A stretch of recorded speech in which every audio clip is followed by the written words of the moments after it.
Hey, everybody. Welcome back to another episode of the Dirty Decibels podcast. My name is Jeff, and I'm hanging out with my pal, April Schupmann, tonight. I'm super stoked. How you doing? Pretty good, man. Just a nice, relaxing weekend in Austin, Texas. The weather's been great. Yeah, and you were just talking about vaccinations are available there for everybody now, which is Yeah, vaccinations are available for everybody over 16 in Texas now, and the rollout's going better, and outlook is looking good. like All considered. the least they can do, considering the fact that they were just done. Like, hey, we're just gonna completely pretend that the pandemic's gone and just open up everything. Yeah, oops. We're sorry we even closed in the first place. Yeah, everybody can take everything off and go 100%. Just send it, man. So yeah, I got a vaccine as soon as I could after that. Yeah, no, I mean, it's important. Like, no one. That's the only way. It's the only way we're gonna get back to normal, you know, like, or some type of normal. Like, yeah. Looking at what normal is gonna be for us after this is a trip. Yeah, it really is. I can't even think about it. Like, some people were talking recently about like that thing that got passed around on Facebook that was like, hey, shows are gonna come back. Like, don't be a fucking asshole. Like, follow these rules and have fun, Yeah, and I'm thinking about it though, and I'm like, what is a show gonna be like if everybody's wearing masks? I mean, like, I suppose in a certain setting, like, if the lights are just right and, like, I don't know, maybe it's like a fucking like doom metal show or something, like, it'll work. It'll just like add to the vibe, but other types of shows, it's gonna be weird. Yeah, it's gonna be super weird. I welcome it though, man. It's gonna be fun. Like, there's been some shows going on in Dallas at Three Links, and they try to have the mask rules enforced, and so there's like a little pit of people moshing with their masks on. It's cool. Man, that's gonna be so weird to see. I'm weird. Gonna be wearing a mask kind of wherever I go after this, just kind of anyway. For quite a while. Oh, for sure. Yeah. Yeah. I don't need to be breathing in everybody's gross. I know. I know. I want to have like one of those old timey diver helmets. Just circulate my own air and breathe in there. Just walk around with one of those big, giant, like, round balls on your head with like the window. Like a big door. Oh, man. No, it's weird to think about venues, like, because I've started to see venues open now in different places, even in our own country, and then obviously, like, Australia is the big one that's like they're all like they've been back to this for months now because they actually. It helps being isolated like that. Yeah, totally. But also, they just like they got their shit together and they followed the rules and like go back and do and be the ones that can say, like, look at what we can do. Yeah, and it's weird seeing video or pictures from there of venues being open. It's just so strange that it's like it's been so long that I can't. It's just such a weird feeling, like, thinking about shows coming back here. So, like, you were saying like people are just like moshing with masks on. It's like, it's gonna be such a fun sight to see. Does that defeat the purpose a little bit? Like, you're still trying. I mean, it's something. Well, here's the thing. It's like hardcore kids had the bandana thing going on long before COVID was a thing. So, I mean, like, that really shouldn't be anything new. Yeah, like, that shouldn't be anything different. They covered up, picked up the change. Yeah, right. It'll be like nothing ever changed. Yeah. What's Sniper 66 been up to? Have you guys basically just kind of been on a break for a while, or are you guys working on any new tunes? Or we were on a break for a little while, the first few months, and we got a new practice space last June. So we've been kind of like brushing back up. We have a new bass player, so just getting more songs under his belt, writing some new ones. We're working on this ska thing for a label in Germany. Just kind of hitting it once or twice a week and just kind of seeing what getting ready is about to look like. Like, we're starting to look down a calendar at the future and seeing what we're going to be able to do and what we're going to be comfortable with. we're getting offers already, and it's hard decisions are being made right now. Yeah. What's the ska thing gonna be? Like a comp or Okay, so it's actually like a like little a EP? series. It's a series of 7 inches. It's a cool idea that this guy, our friend Mirko, who runs Edition No Name merch in Berlin. He's the guy who did our belt buckles and stuff. Super cool and a really nice guy. So anyway, he started Smith and Miller Records with him and a friend of his, and he's had this idea forever to put out a series of 7 inches with different bands from around the world that aren't typically ska bands, and have them do a ska song and release these 7 inches as a series. So we're gonna be part of it. The first one already came out. I have it on my record player over there. I forget who's on it. Bands from like Colombia and somewhere else. Like he's getting them from everywhere, man. And it's called Do the Ska. Nice. Ska, ska, ska. So, Nice. so everybody can do the ska. And it's a bunch of punk bands and otherwise, doing the ska. It's gonna be fun. It's rad though. Everybody should do a little ska in their life. Everybody should do a little ska. We've already done a little ska. Actually, we put out a split 7 inch with Potato Pirates a few years back. Oh, that's right. I remember that. And one of the tracks was one of our regular songs from the first album, like turned into a ska song. Which started as a joke, like most things in our band do. Like many ska songs probably start. It turned out to be this really fucking cool arrangement that we made out of it, and I got to be a band geek all over it. It was fun. Fuck yeah. How long has Sniper 66 been a band? How long have you guys been around? We did our 10-year anniversary, January 2020. I've been in the band for 7 years now. Okay. Something like that. Almost 8. Something like that. How long have you been playing drums? Like when did you get started playing drums? So yeah, it's not my first instrument at all. 2004, I was in a band here, and our drummer, and we were all living together. Our drummer just fucking left one day without even telling us. Like he left a radio playing in his room and everything. It was super weird. And he just like left and went home. He flew home. And so we just turned into a 3-piece from there. I went from bass to drums because that seems fun.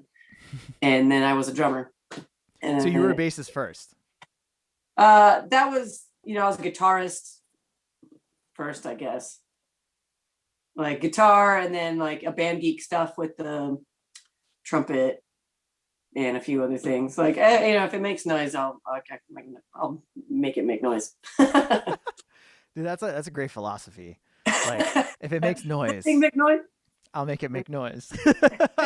It's a great quote. If it makes noise, I'll make it make noise. I can play it. Yeah. No, rad. That's rad. I was an alto sax guy when I was in my band. That was my first instrument that I learned how to read music with. How long did it take you to kind of just like take over as the drummer? Not long. It was just like, okay, this is my life now.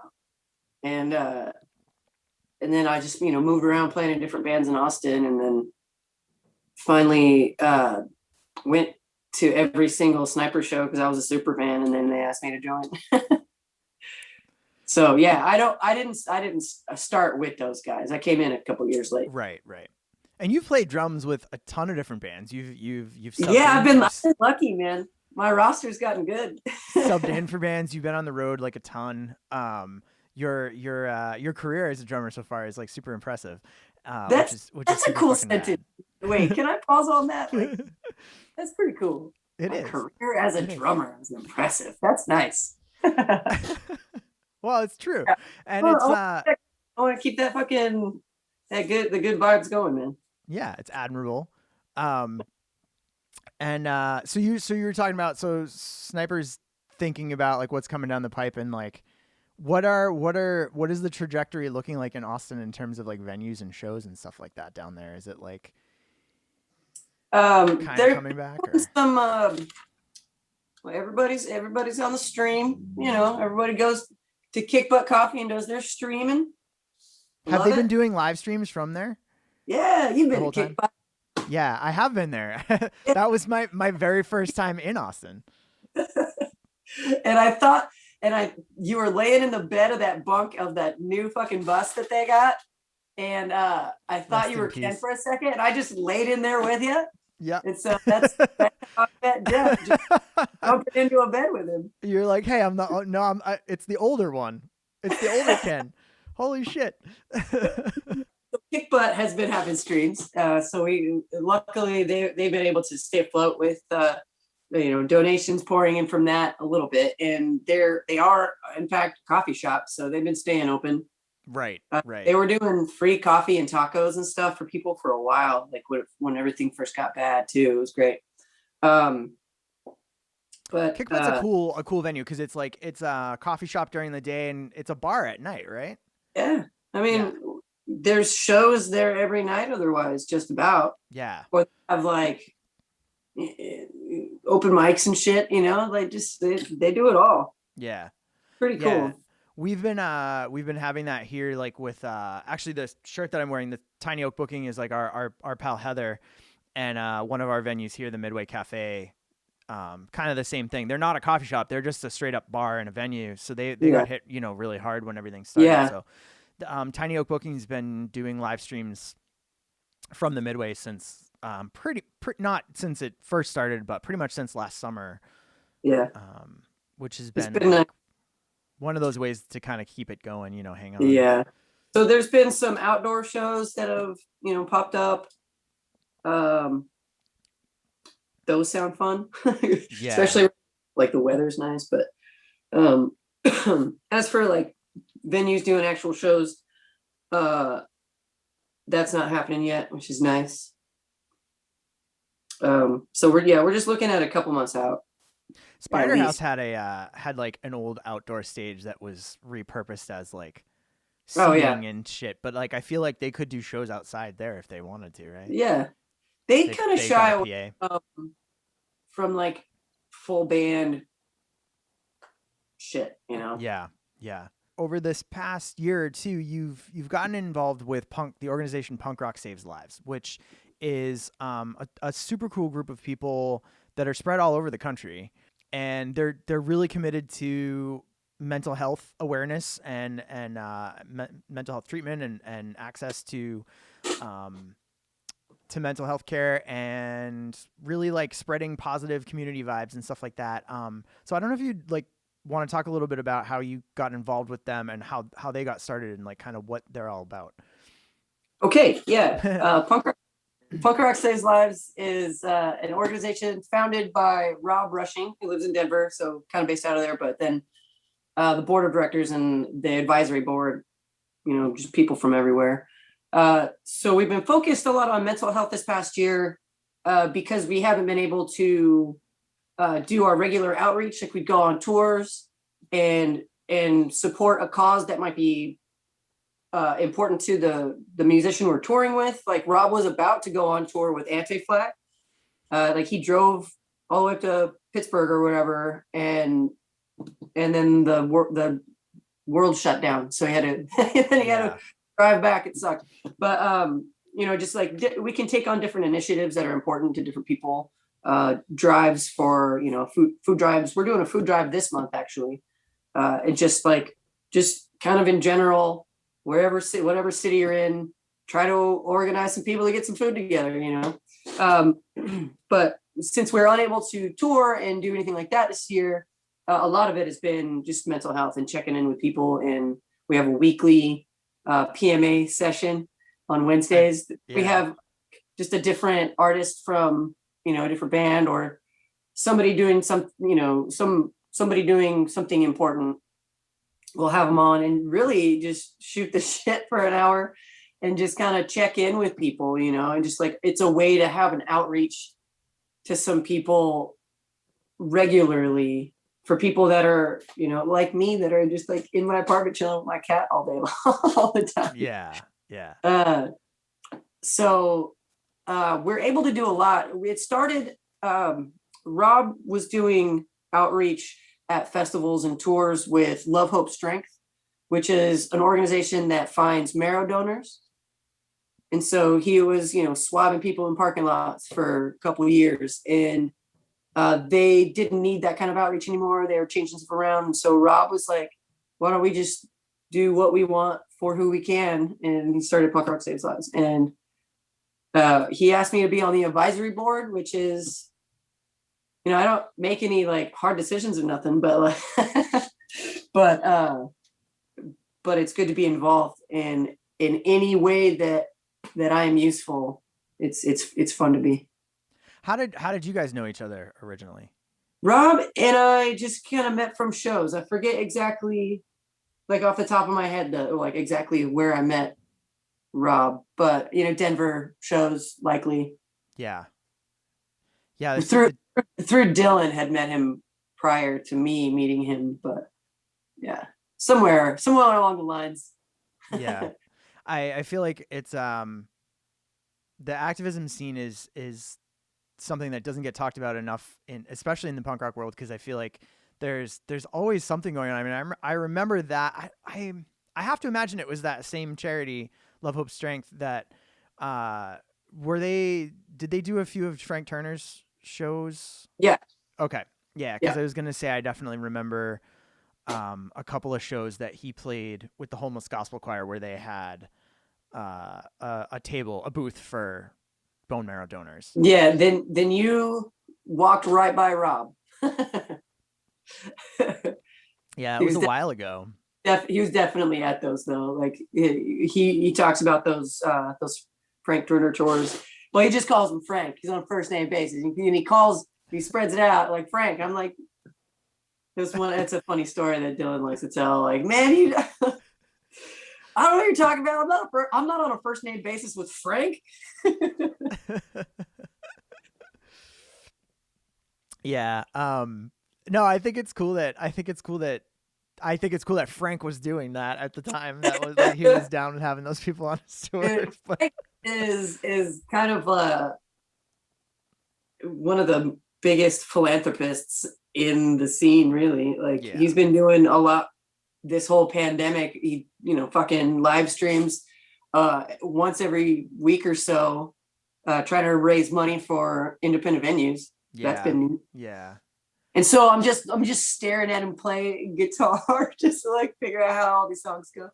Yeah, and he's been he puts tutorials out though. That's cool shit. Yeah, and he's been super vocal about like taking care of his crew and the guys in his band, like the people that work at his shows, which is like, there's a lot of people that help Frank Turner be.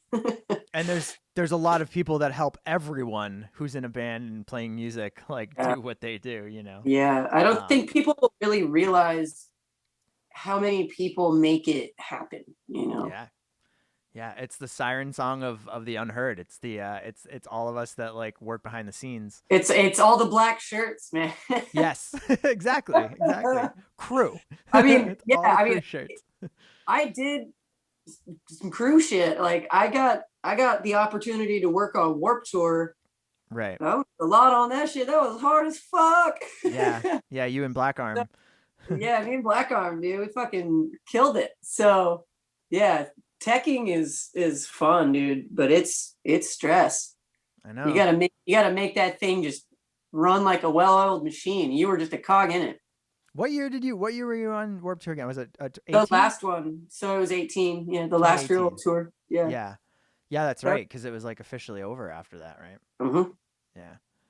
What was that like that summer? How you were on like about 4 weeks of it, right? I was on like 2.5 weeks of it. The very last 2.5 weeks or so. So I felt bad. Like all these people were just like slogging it out all summer, and I'm like, "Hi, I don't know what I'm doing.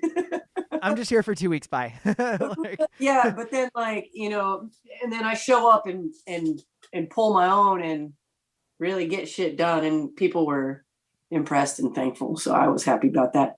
But the last 2.5 weeks or so, and then I mean, shit, man, I fell in love with this whole thing. By the end of it, I was sad that it was the end too. I mean, some of these people have been working on this thing for 25 years. Yeah. Or more, Yeah. So it was crazy. At the end of tour, Kevin Liven gave me a bonus, and he said that he'd hire me for anything. Nice. It was awesome. That It is was awesome. literally the hardest job I've ever had in my life, but I Yeah. don't regret it.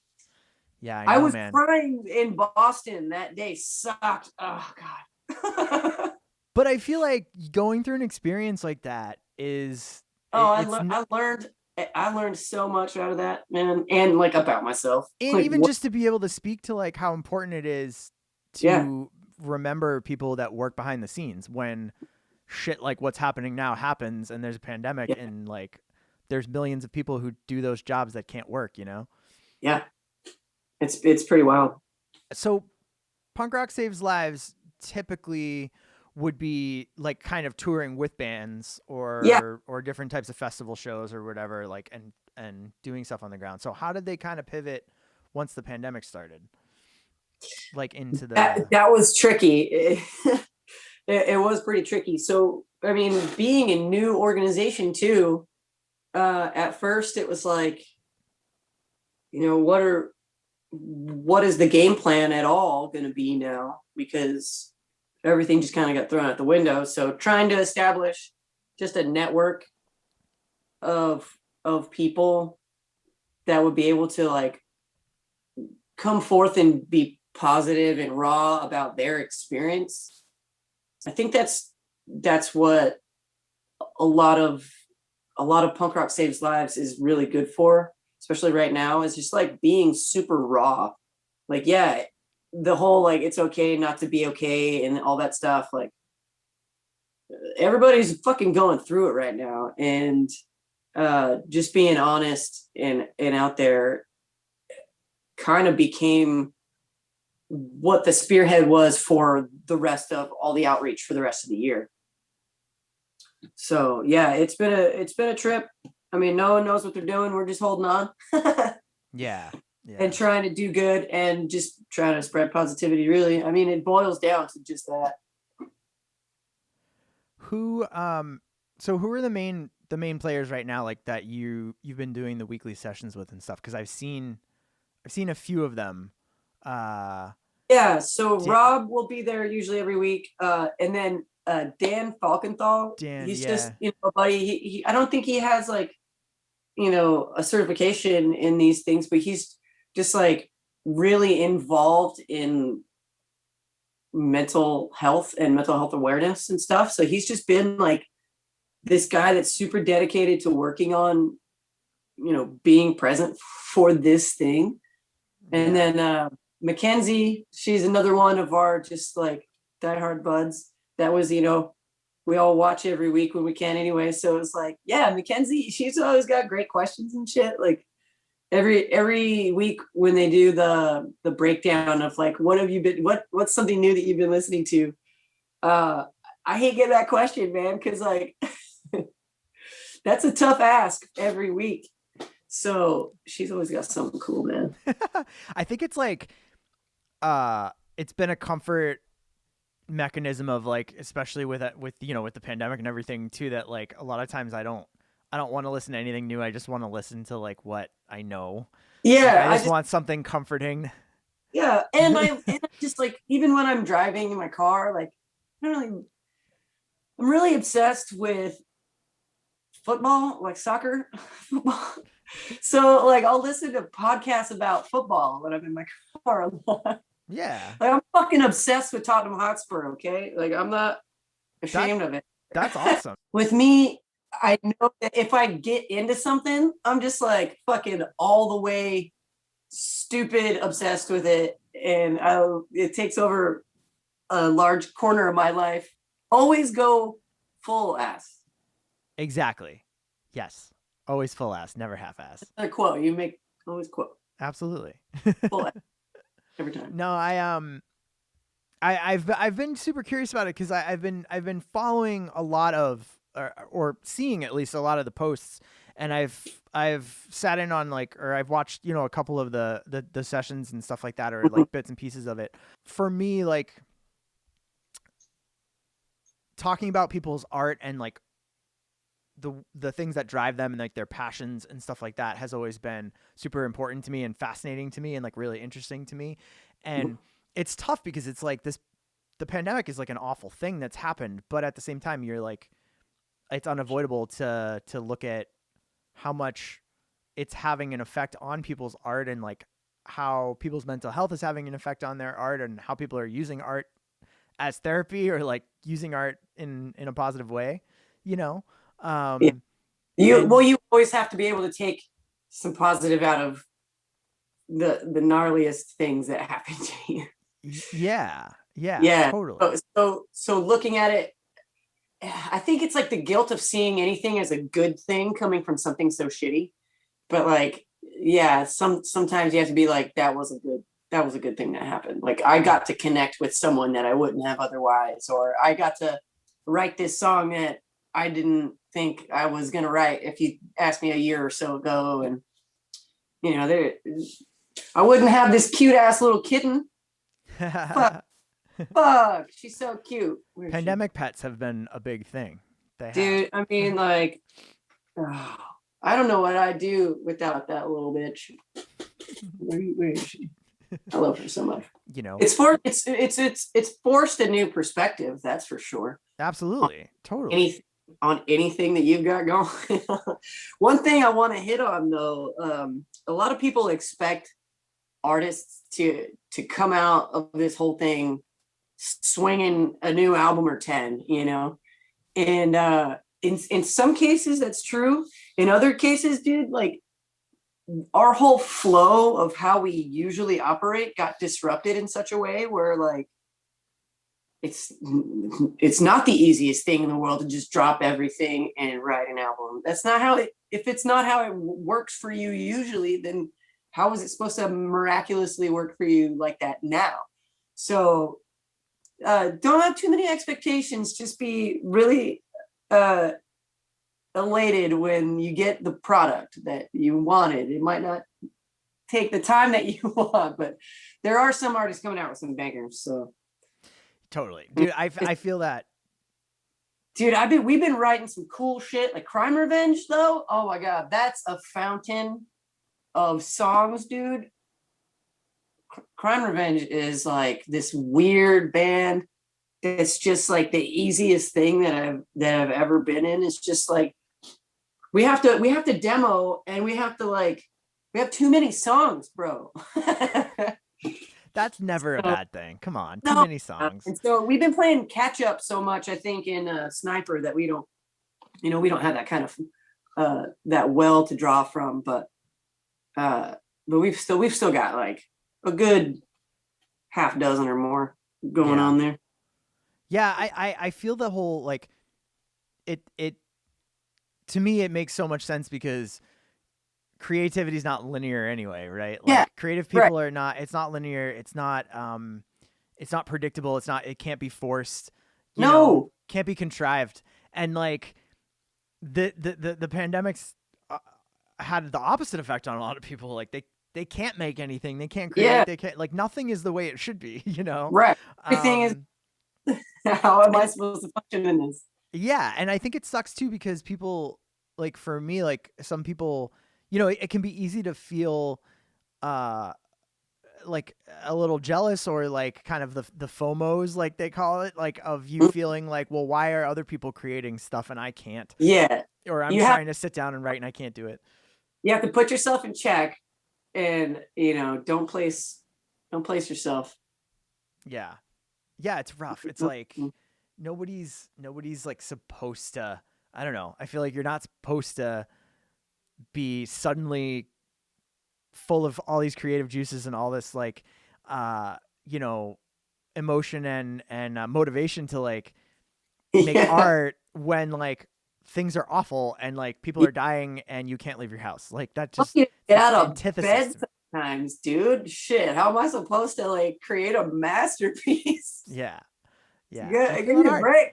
But at the same time, like you said, like you just have to do you, because there are people that will make some really cool stuff and like be, or people have just like figured out different ways to do stuff that like you wouldn't have thought. I know that in my new space, I've been a lot more creative. Like last night I wrote a song in a totally different way than I usually do, and it came out really organically and it was cool. right? Yeah. But I don't usually like, I'm not usually able to write things like that.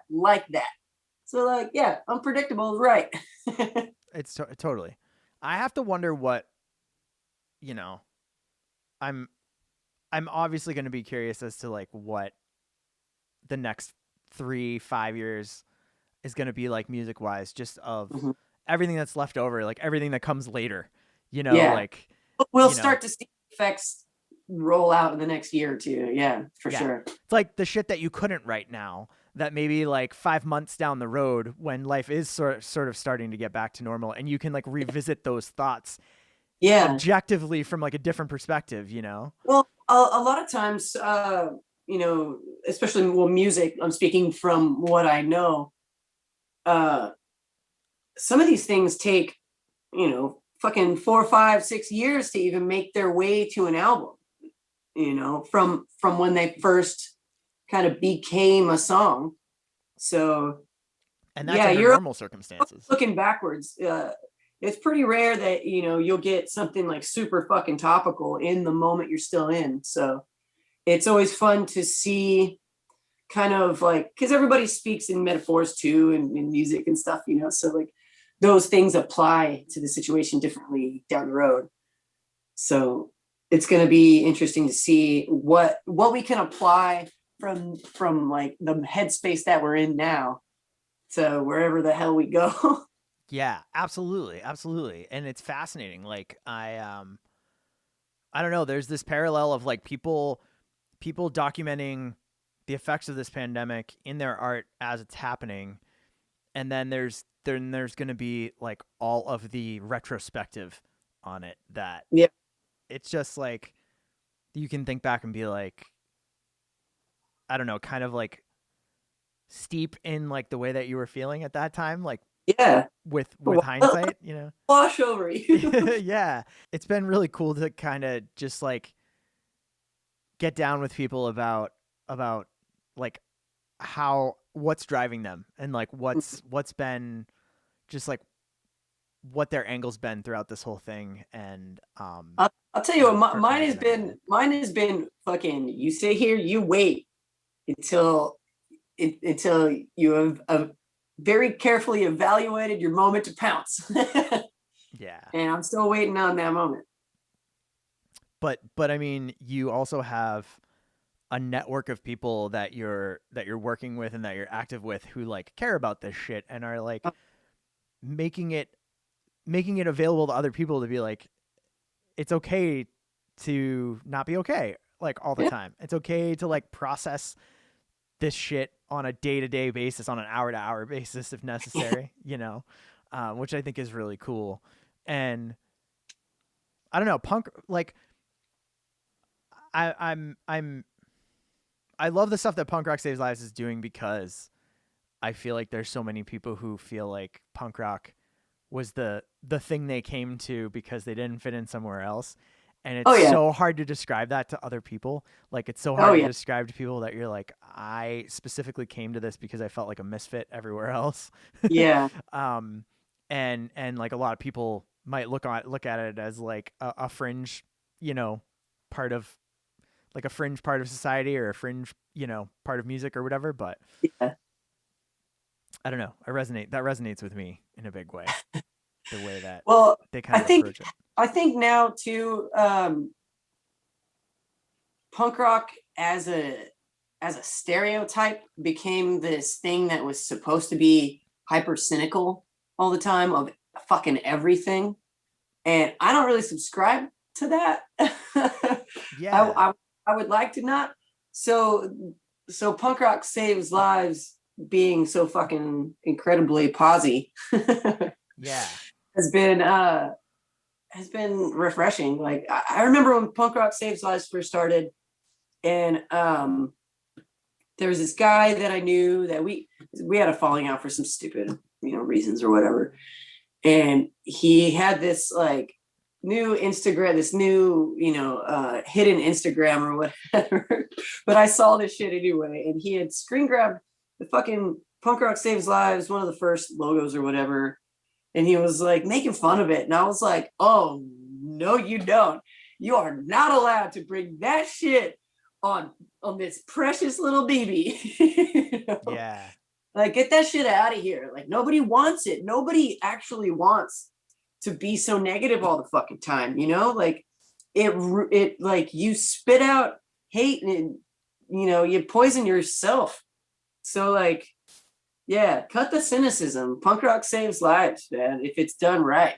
That's super fucking rad to like perspective to think about, because I never really thought about that before, but now that you mention it, that makes that it's totally true that like I think there's an association with like I'm a big believer that that like anger is a really beautiful life force, right? Like it's a really like important, Let it drive. healthy, Let it drive like, you. Yeah.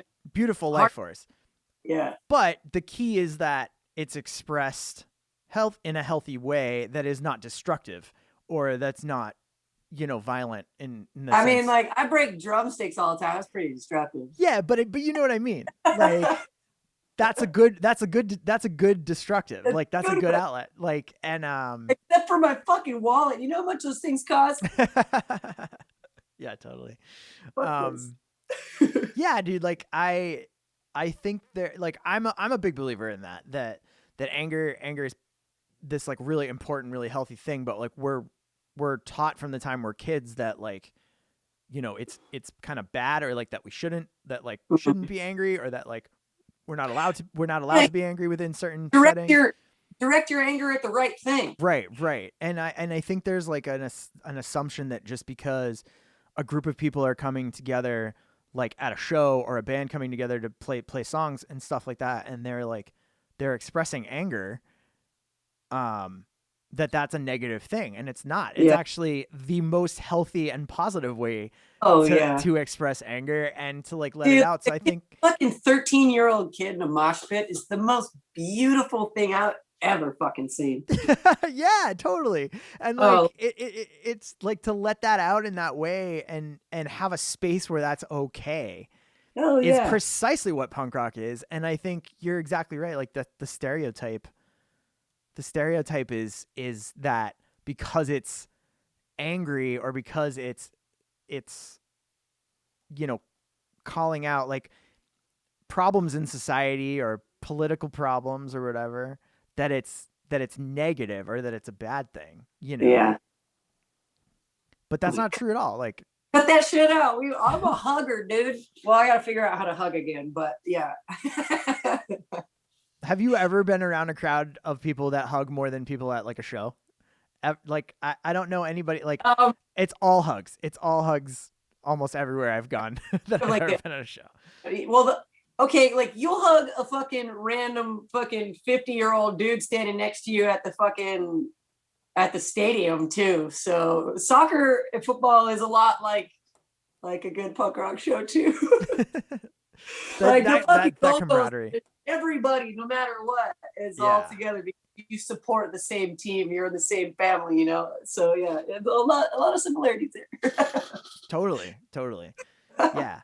No, I like, yeah, that's so fucking true. And I wish, like, I want to ring that from the mountaintops, because it's just like scream that from the mountaintops, because it's like that's the whole point.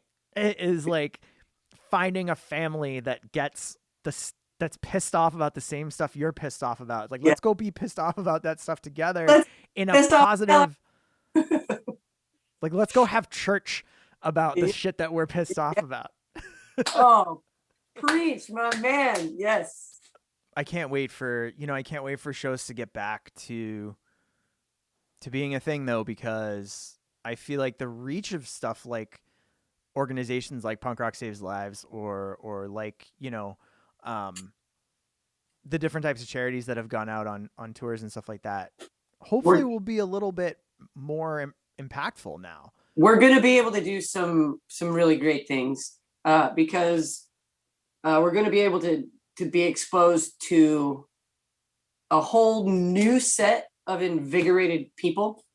I think all the people that took live music for granted, I think, at least at the beginning, will really patronize it, and really appreciate it. I hope that's my hope. Uh, and then, we'll see where we go from there. But I think it's going to be, a larger, more appreciative audience for a while. And if that means we can get these organizations in front of their face while they're just trying to, take in a show, then that's all the better.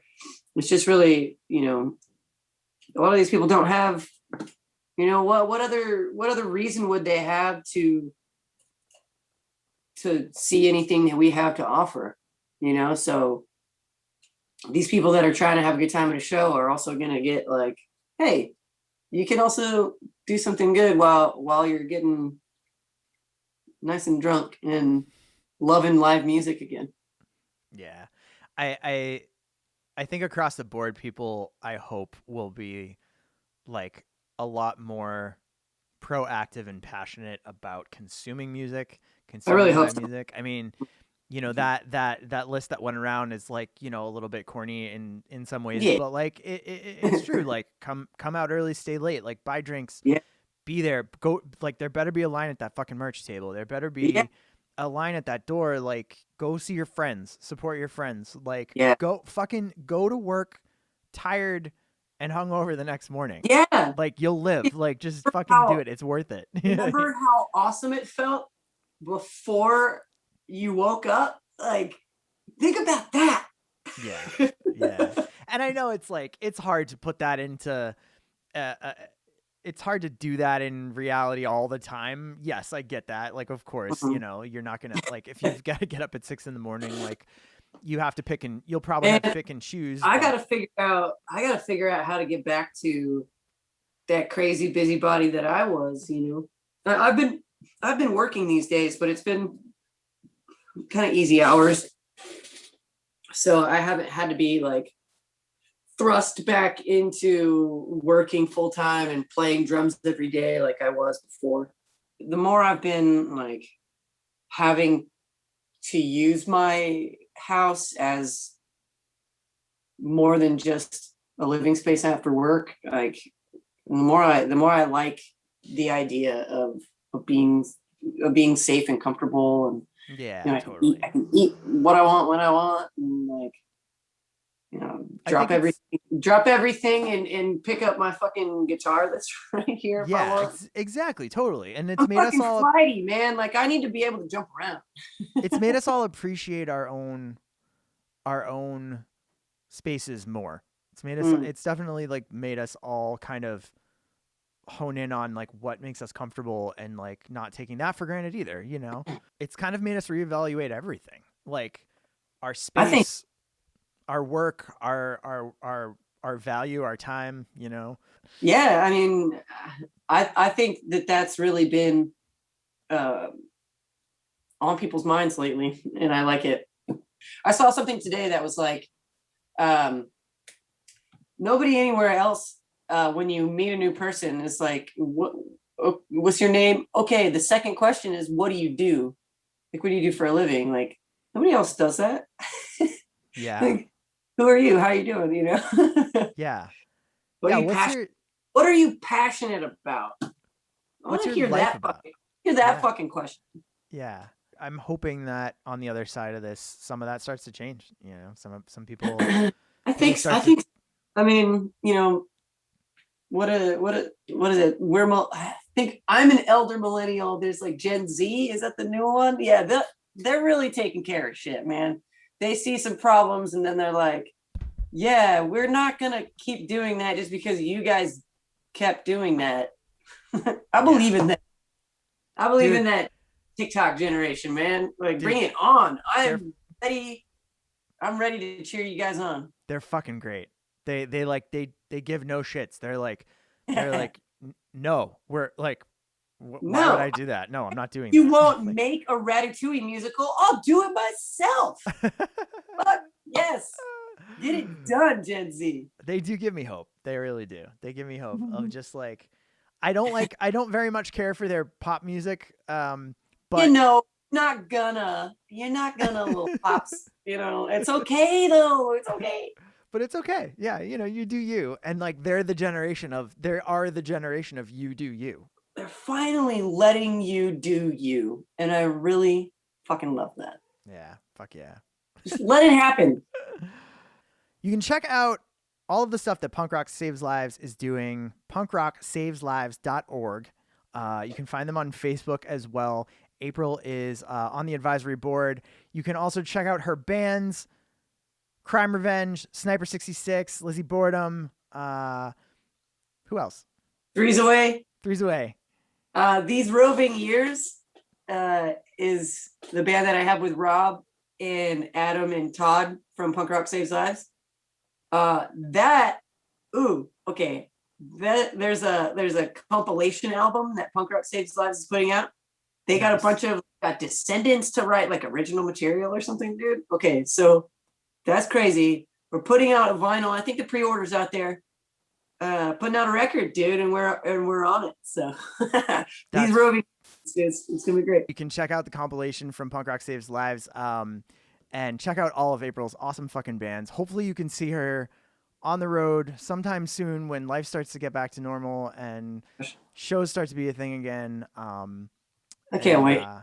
Yeah, I can't wait either. Just ask me before you hug me this time. I know that usually there's full license to just jump in my arms, but check in. Check in with people. Yeah.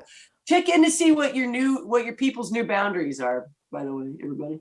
I think everybody's gonna be kind of have some new rules about their personal space and their guidelines. Yeah, check in with the boundaries. Definitely need to be respected.